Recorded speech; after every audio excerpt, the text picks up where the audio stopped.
Hello viewers, let's talk about terrorism today. It's a hot topic that has been keeping Kindiki awake. Yesterday he named a list of terror suspects that if anybody has any information about them should report to the police. And talking about terrorism, let's talk about who does it benefit. If you ever wanted to know who did something, let's say a crime, the best way to start investigating is who does it benefit.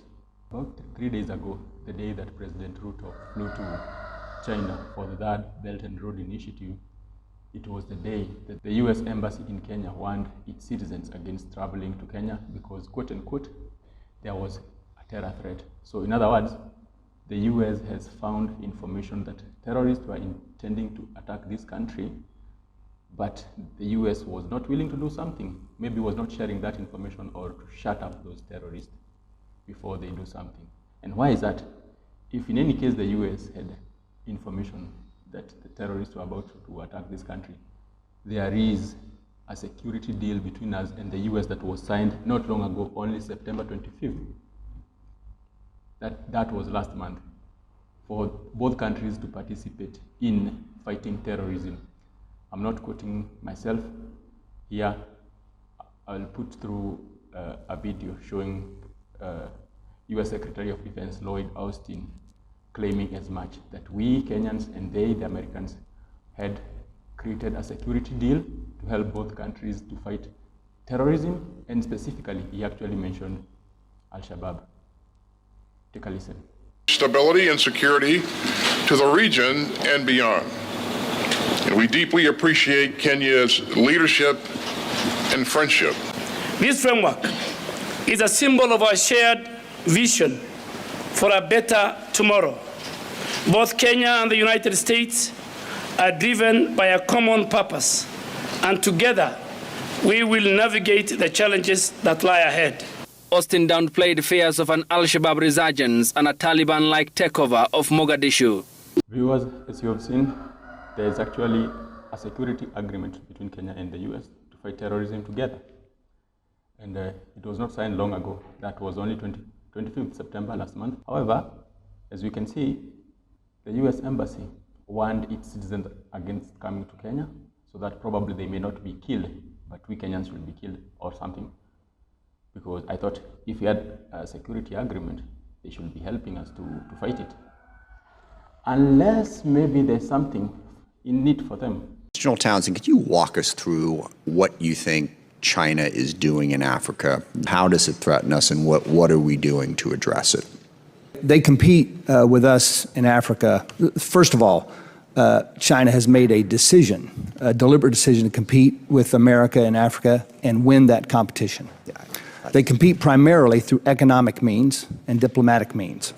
And you can see that there with their Belt and Road Initiative. They are investing everywhere across the continent. We don't actually have to meet that competition in every location head on.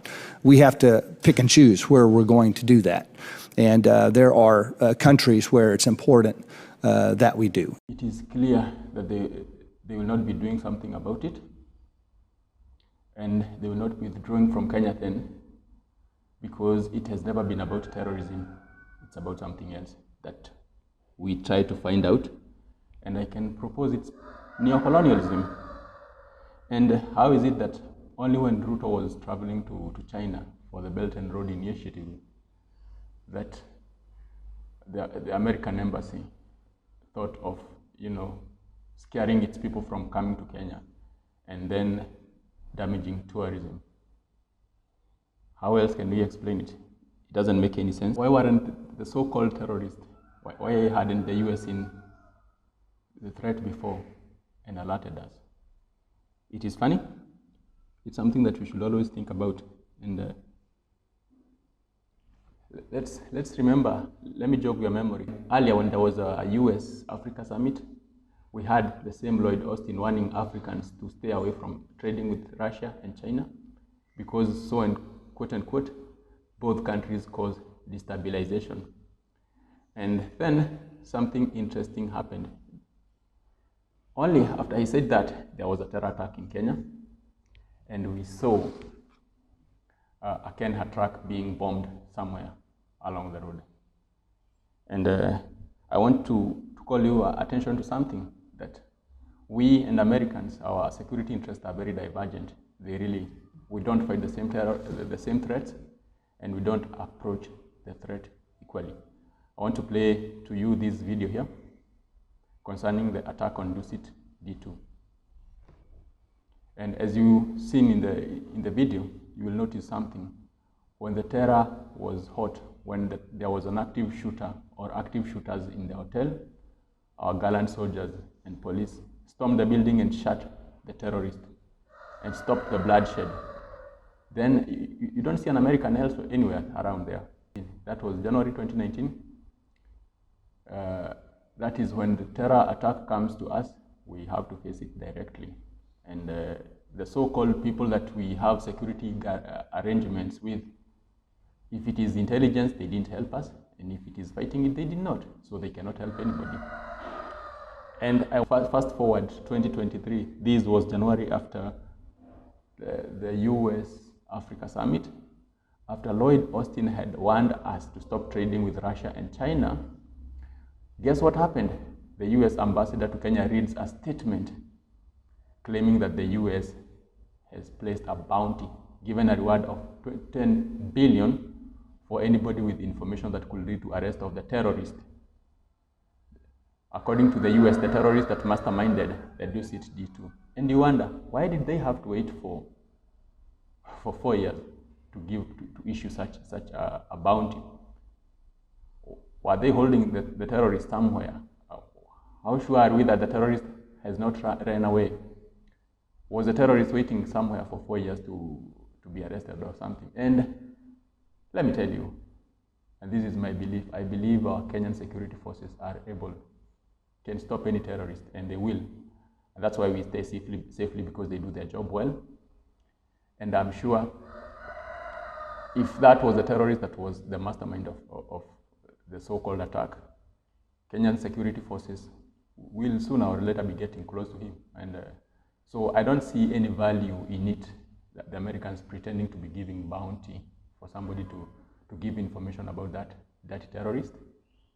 It doesn't make any sense. It doesn't help anybody. And remember, we have the victims, Kenyan victims of August 7th, 1998 bomb attack in Nairobi, who are always crying to the US for compensation. They don't ask for 10 billion, they ask for less amount. The US has never seen the need to compensate them.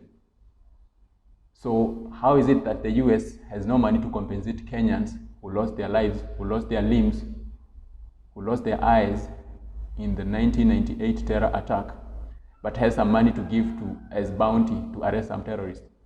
Or is it because the terrorist does not exist? What do you make about it? Let me know in the comment. And this is Simon Context Channel.